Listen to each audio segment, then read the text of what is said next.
Hello மக்களே, மழைக்காலம் வந்தாலே பசங்களுக்கு சளி இரும்பல் அதிகமாயிடும். நம்ம அம்மா பாட்டி காலத்துலலாம் கொடுத்த பச்சை மருந்து நான் இன்னும் பாப்பாக்கு கொடுப்பேன். நான் அரைக்கிற பச்சை மருந்துல என்ன இருக்குன்னு பார்க்கலாமா? ஃபர்ஸ்ட் வேப்பங்கொழுந்து எடுத்திருக்கேன். அடுத்து இந்த இலையோட பேர் தூதுவளை, துத்தி இலைன்னு சொல்லுவாங்க. காம்புல பாத்தீங்கன்னா முள்ளு முள்ளா இருக்கும். அடுத்து முசுமுசுக்கை, இதுவும் ஒரு கொடி வெரைட்டி தான். இதோட காம்பு இலையில எல்லாம் பாத்தீங்கன்னா வெள்ளை கலர்ல அப்படியே படர்ந்திருக்கும்.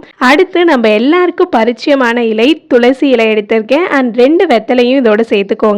இதோட ஒரு டீஸ்பூன் சீரகம், ஒரு 3 பூண்டு, ஒரு 10 அளவுக்கு மிளகும், சின்ன துண்டு இஞ்சி சேர்த்திருக்கேன். இலையில 2 மறந்துட்டேன், கற்பூரவள்ளி கிழாநெல்லியும் சேர்த்துக்கோங்க. இந்த இலையோட எல்லா நேம் அண்ட் பெனிஃபிட்ஸும் டிஸ்கிரிப்ஷன்ல இருக்கு. ஸோ மறக்காம சேவ் பண்ணிக்கோங்க.